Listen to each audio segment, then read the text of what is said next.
My name is Jason. I grew up in a small town in Oregon with my parents and my older sister, Vanessa. She was the golden child, always praised, always rewarded. I wasn't jealous. At least I told myself I wasn't. I worked hard, stayed quiet, kept my grades up, helped out around the house. But Vanessa always got the spotlight. My parents had money, not millions, but enough to live comfortably. My dad was an accountant, and my mom ran a small chain of boutique stores. We weren't close, but we weren't hostile either. I moved out at 19, went to college on a partial scholarship, worked 2 jobs, barely slept. Vanessa, on the other hand, stayed close to home, worked in one of Mom's boutiques, then eventually helped manage things. It was clear she was being groomed to take over the business. Again, I didn't complain. I didn't want boutiques or dresses. I was building my own life in Portland. Years passed. I started a small tech company with 2 friends. It was slow at first, but we hit big with a real estate automation platform. Within 5 years, we were turning millions. I never bragged. My parents knew I was doing well, but they didn't ask for details, and I didn't offer them. We talked maybe once every few months. The relationship had grown polite. Meanwhile, Vanessa lived a town over, still running Mom's boutique empire, still their favorite. She visited weekly, had dinner with them often, sent selfies with my mom and those obnoxious dog filters. I never hated her, but I also never trusted her. Then, about 6 months ago, everything changed. I got a call from my mom's friend, someone I hadn't spoken to in years. She told me, in a hesitant voice, that my parents had been sick. Both of them. Dad had a stroke a few months back. Mom had been diagnosed with late-stage cancer. I was stunned. Why hadn't anyone told me? Why hadn't they called? She told me Vanessa insisted I was too busy and couldn't be bothered. I drove to their town that night, showed up at their house, heart pounding. My dad was thinner, slower. My mom barely recognized me. Vanessa was there, of course, acting like she was doing me a favor by letting me in. "Don't upset them," she whispered sharply as I stepped inside. "They're fragile." I stayed for a few hours, helped with dinner, talked with Dad. He cried when I told him I had been trying to call. He never got the messages. Vanessa had been screening everything. I left that night feeling angry, confused, but I didn't confront her. Not yet. I started visiting every week after that, quietly, without telling Vanessa. Just spending time with them, reconnecting. Then, about a month ago, I got the real gut punch. I overheard a conversation between my mom and her lawyer. She was on speakerphone in the kitchen, didn't realize I had walked in. She was discussing the final draft of her will. "I just want to make sure Vanessa gets everything.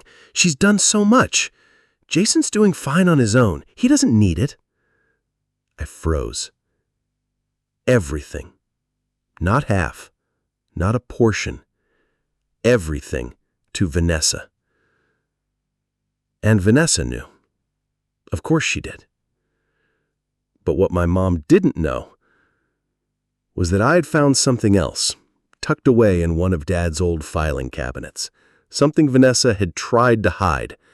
And that's when I knew I wasn't just going to confront her. I was going to take everything back. I couldn't sleep after hearing that phone call. My mom's words echoed in my head. Jason's doing fine on his own. He doesn't need it. That wasn't the point. It wasn't about money. It was about betrayal. About being shut out of my own family's legacy, like I didn't matter. The next day, I returned to their house. Vanessa wasn't there. Dad was watching TV. I told him I wanted to organize some old documents for them. He smiled, too weak to question it. I went straight for the basement filing cabinets. Dad never threw anything away. In the back of the 3rd drawer, behind tax returns and old receipts, I found it. A notarized document from 5 years ago. It was an early draft of the will. In that version, I was named equal beneficiary. Everything was split 50-50. I stared at the date. It was 2 weeks before my mom had surgery and Vanessa moved in full-time. I took a photo of it. Then I kept digging. What I found next nearly made me drop the folder. A large check, $80,000, written to Vanessa, labeled as a business investment. But that investment didn't exist. I knew. I checked the registry later that night. The LLC she'd listed in the memo line had been dissolved within months. She pocketed the money. I called an estate lawyer the next day. Quietly, carefully.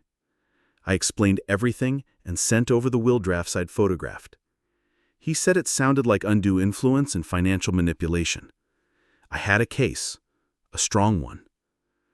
But if I wanted to win, I needed more. I needed proof that Vanessa had deliberately isolated our parents and rewritten everything behind their backs. So, I started recording.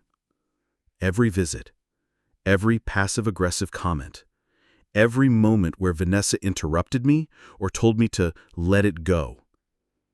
She had no idea I was building a case. And I had no idea how far she was willing to go to keep the truth hidden. The recordings started to paint a clearer picture.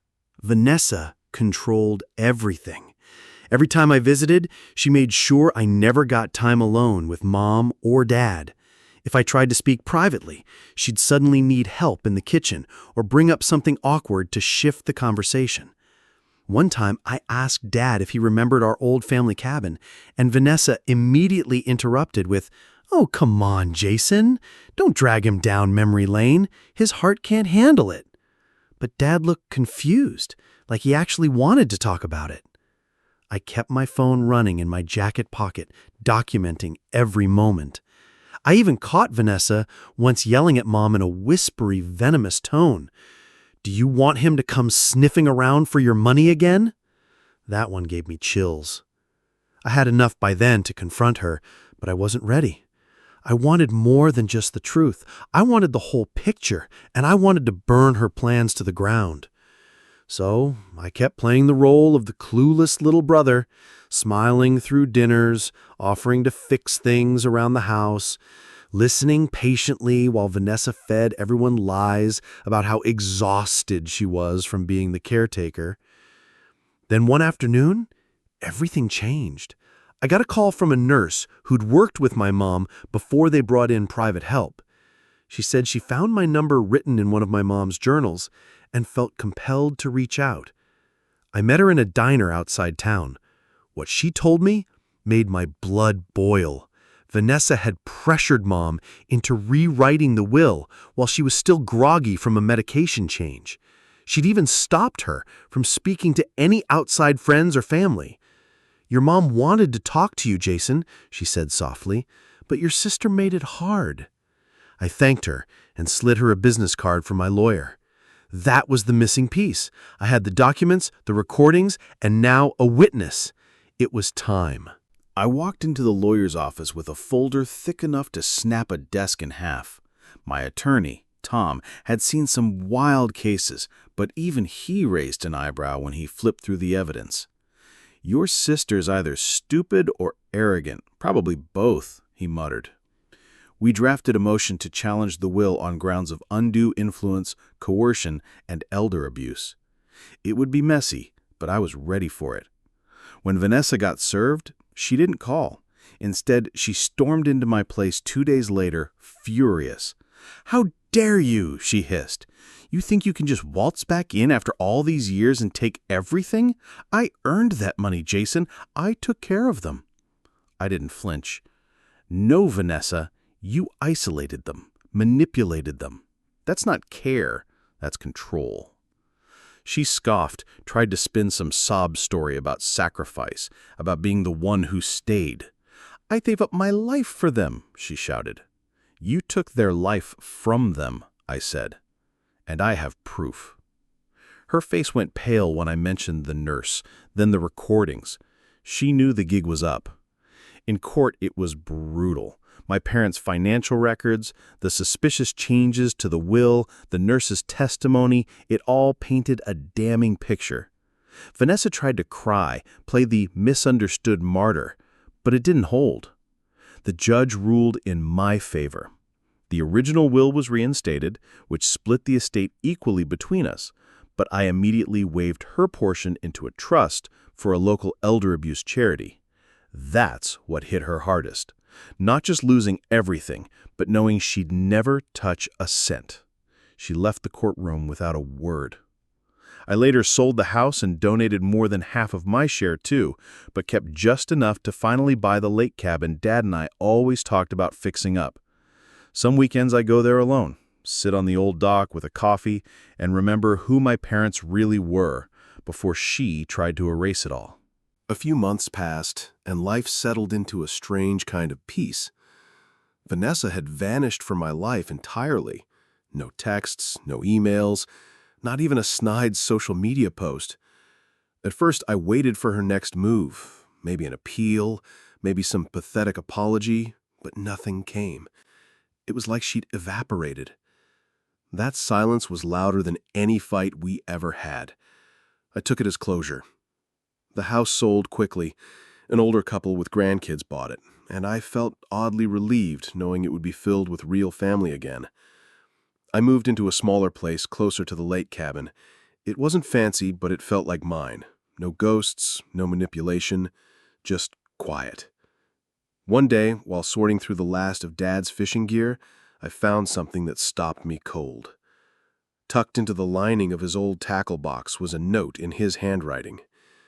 "Jay, if you're reading this, you probably already know what your sister's done. I wanted to stop her. I just didn't have the strength. I'm sorry I didn't protect you better. I always believed in you. Dad."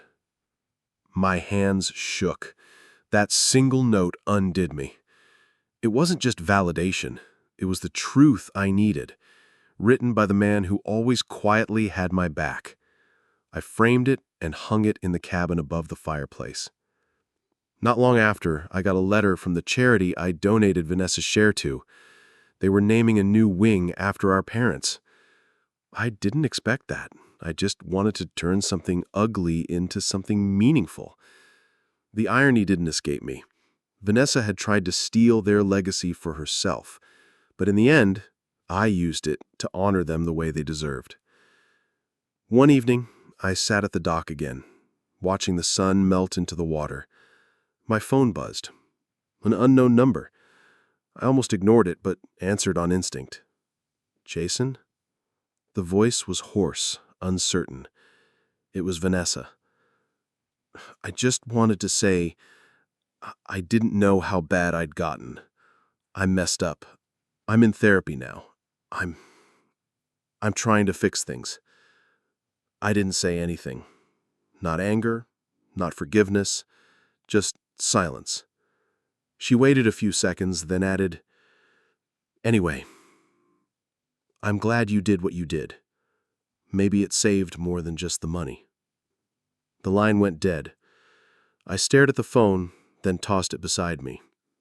I didn't know if I'd ever see her again, and I wasn't sure I wanted to. But for the first time in years, I didn't feel like I was carrying the weight of my family alone. I had set things right, and that was enough.